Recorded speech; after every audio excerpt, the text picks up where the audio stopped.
জনগণের নিরাপত্তা নিশ্চিতে যেভাবে পুলিশ দায়িত্ব পালন করে, ঠিক তেমনিভাবে সৎ পুলিশদেরও রক্ষার দায়িত্ব জনগণের উপর বর্তায়। এই মন্তব্য করেছেন পরিকল্পনা মন্ত্রণালয়ের উপদেষ্টা ডক্টর ওয়াহিদ উদ্দিন মাহমুদ।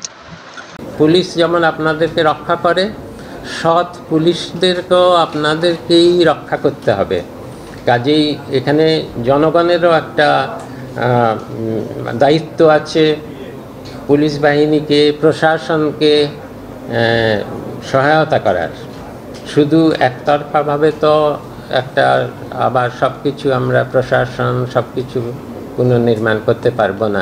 মঙ্গলবার 20শে মে সকালে বরিশাল সার্কিট হাউজে পরিসংখ্যান ও তথ্য ব্যবস্থাপনা বিভাগের আয়োজিত এক সেমিনারে তিনি এসব কথা বলেন। সেমিনারে সভাপতিত্ব করেন বরিশালের জেলা প্রশাসক ও জেলা ম্যাজিস্ট্রেট মোহাম্মদ দিলওয়ার হোসেন। তিনি বলেন, শুধুমাত্র একতরফাভাবে উন্নয়ন সম্ভব নয়। জনগণ এবং প্রশাসনের মধ্যে পারস্পরিক সহযোগিতা থাকলেই টেকসই উন্নয়ন সম্ভব হবে। ডক্টর মাহমুদ আরও বলেন, আমরা আশা করি যত দ্রুত সম্ভব একটি নির্বাচিত গণতান্ত্রিক সরকার দেশে দায়িত্ব নেবে। নির্বাচিত প্রতিনিধিদের মাধ্যমে একটি কার্যকর ও দায়বদ্ধ স্থানীয় সরকার গঠন সম্ভব। আমরা সব কিছুর পরও আশা করি যে ভবিষ্যতে যে আমাদের নির্বাচিত গণতান্ত্রিক সরকার আসবে, যেটা যত তাড়াতাড়ি আসা সম্ভব তা ভালো। আমাকে জিজ্ঞেস করবেন না কবে নির্বাচন হবে, কিন্তু আমরা চেষ্টা করছি যত শীঘ্র সম্ভব। নির্বাচনই একমাত্র, নির্বাচিত প্রতিনিধি ছাড়া, নির্বাচিত সত্যিকার স্থানীয় সরকার ছাড়া সমস্যার সমাধান আসলে হয় না। তিনি দেশের বিভিন্ন অঞ্চলে দারিদ্র্য পরিস্থিতি তুলে ধরে বলেন, নদী ভাঙনের কারণে যেমন মানুষের দারিদ্র্য বেড়েছে, তেমনি দক্ষিণাঞ্চলের কিছু এলাকায় লবণাক্ততা, জলাবদ্ধতা এবং কৃষি জমির উর্বরতার হ্রাস এই সমস্যাগুলো দরিদ্র জনগোষ্ঠী সৃষ্টি করেছে। তিনি জানান, সুনামগঞ্জ, জামালপুর ও ময়মনসিংহ এক সময় চরম দারিদ্র্যের অঞ্চল ছিল। এখন দক্ষিণাঞ্চলের সাতক্ষীরা, বরিশাল এবং খুলনার কিছু নিচু এলাকা একইভাবে প্রভাবিত হচ্ছে। কৃষিতে ঘের নির্মাণ ও বাঁধ দেওয়ার কারণে জলাবদ্ধতা বেড়েছে বলেও মন্তব্য করেন তিনি। এতে সবচেয়ে বেশি ক্ষতিগ্রস্ত হচ্ছে দরিদ্র মানুষেরা।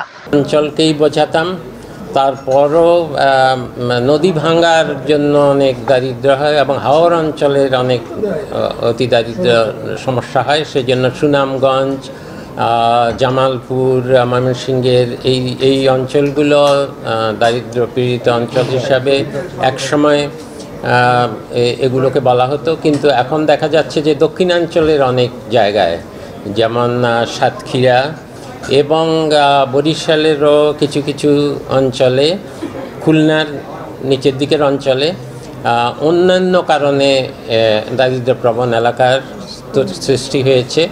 এটা হয়েছে লবণাক্ততার কারণে, উপর থেকে পানি প্রবাহ কমে গিয়েছে, কৃষি জমির উর্বরতা কমছে, চিংড়ি ঘের চাষের ফলে অনেক জায়গায় এবং বাঁধ নির্মাণে, অপরিকল্পিত বাঁধ নির্মাণের ফলে অনেক জায়গায় জলাবদ্ধতার সৃষ্টি হয়েছে।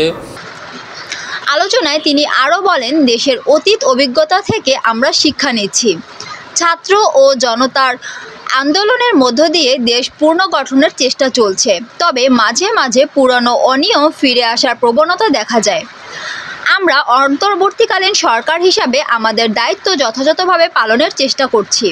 আমাদের একমাত্র লক্ষ্য হলো একটি সুশাসিত গণতান্ত্রিক ব্যবস্থার ভিত গড়ে তোলা, যাতে একটি গ্রহণযোগ্য নির্বাচন সম্ভব, জানান ওয়াহিদউদ্দিন মাহমুদ। নিরাপদ না, কারুর সম্পদও নিরাপদ না, এবং সবচেয়ে বেশি ক্ষতিগ্রস্ত হয় গরিব মানুষরা।